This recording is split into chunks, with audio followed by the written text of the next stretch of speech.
Have you ever tried to explain yourself to someone who had already decided you were wrong? Have you ever felt tired from defending who you are?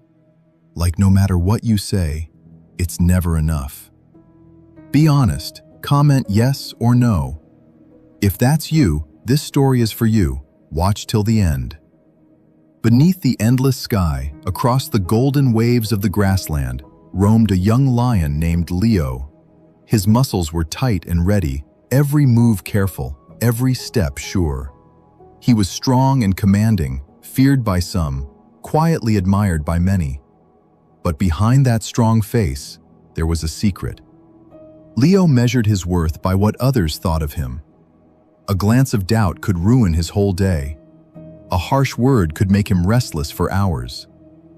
When Leo was just a cub, things were different. Older lions ignored him during hunts. His roars barely echoed.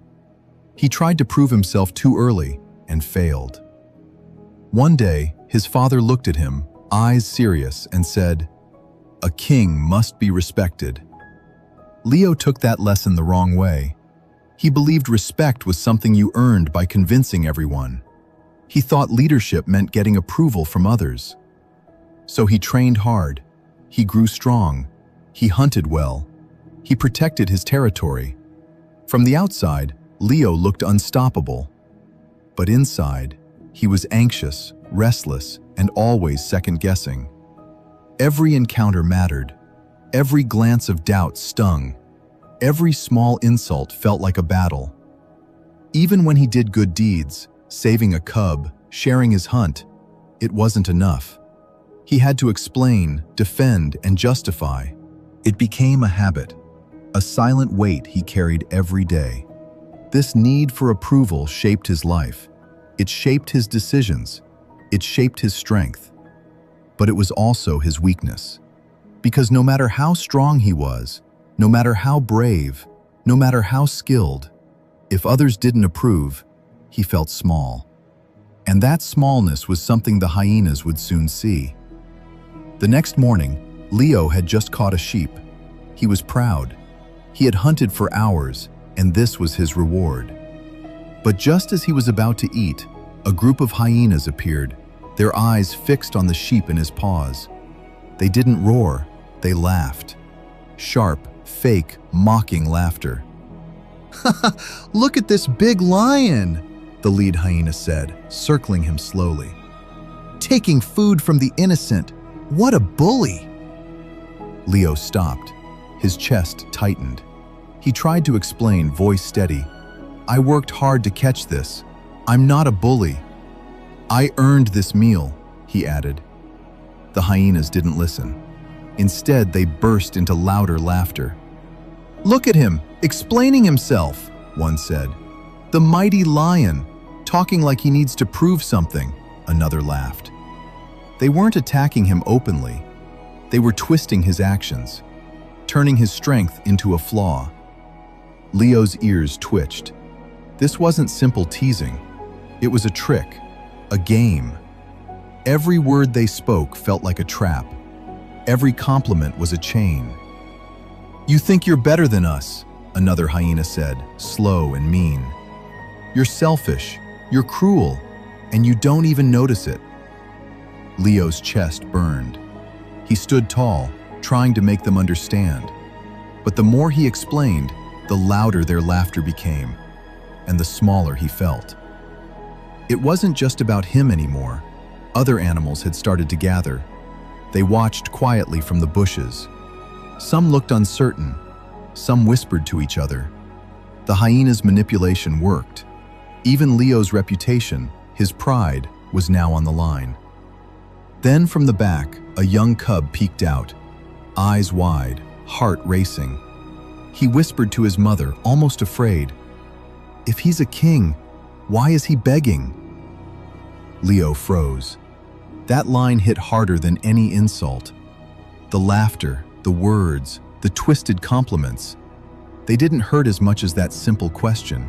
For the first time, he saw himself through someone else's eyes. Not as strong, not as respected, just desperate for approval. The sheep lay in his paws, forgotten. The hyenas left, satisfied. Leo stayed frozen, chest tight, heart heavy. He realized then that trying to make everyone understand him wasn't just exhausting. It was dangerous. It made him small. It gave others control over his strength, his pride, even his life. And that realization, that silent, burning truth, was the beginning of everything that was about to change for Leo. The next evening, Leo walked to see Zarif, the oldest lion in the pride. Zarif was huge. His face had old scars. His mane was streaked with gray. He moved slowly, calm and steady. Other lions didn't need to speak to show respect. It came naturally. Zarif didn't chase respect. He carried it. Leo's shoulders were tense. Zarif, the hyenas, they keep mocking me. They twist everything I do. I try to explain. I try to show them I'm not bad, but it never works. How do I make them understand? Zarif looked at him, eyes calm. Why are you trying to? Leo blinked. What do you mean? Think, Zarif said. Does what they think change who you are? Your strength? Your courage? Your heart? No, but, Leo said. Then why give them so much power? Zarif said. Every time you explain yourself, you make them the judge. You make yourself small. Leo stayed quiet. He listened. The next morning, Zarif showed Leo how it worked. The hyenas came to him under a big tree. Look at the old lion, one sneered. Too lazy to hunt, living off others. Yeah, you used to be strong. Now you're just old, another added.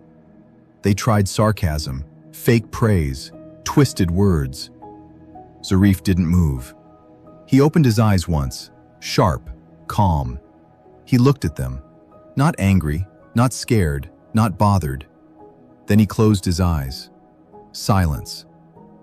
The hyenas shifted, whispered to each other.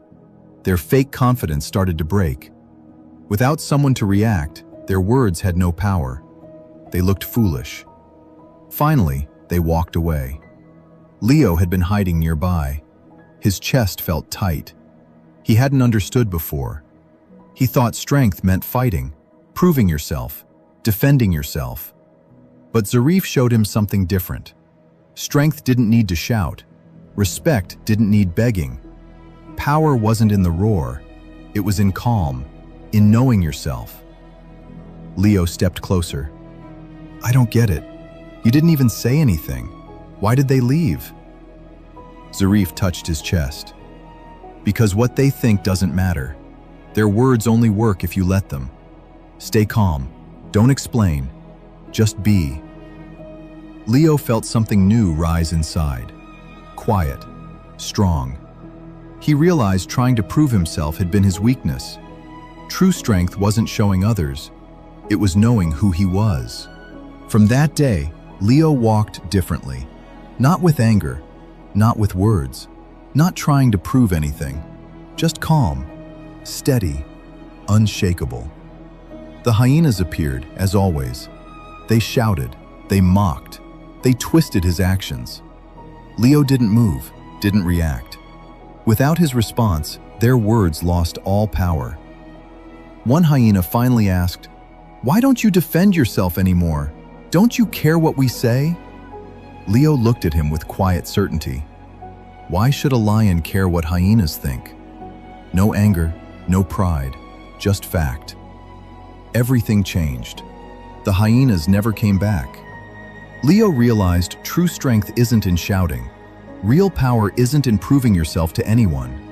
It's in standing firm in who you are and letting your presence speak for itself. Later, Zarif watched him from a distance, calm and patient. "You've learned the lesson," he said. "Yes," Leo replied. "I wasted so much time trying to make everyone understand me. I forgot the only understanding that matters is my own." From that moment on, Leo moved with quiet confidence. Respect followed naturally. True power no longer relied on anyone's approval. It simply radiated from within. The lesson is simple. When you argue with noise, you become part of it.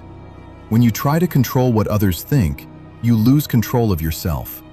When you stop defending your worth, your actions speak louder than words ever could. Respect isn't demanded, it's earned by being.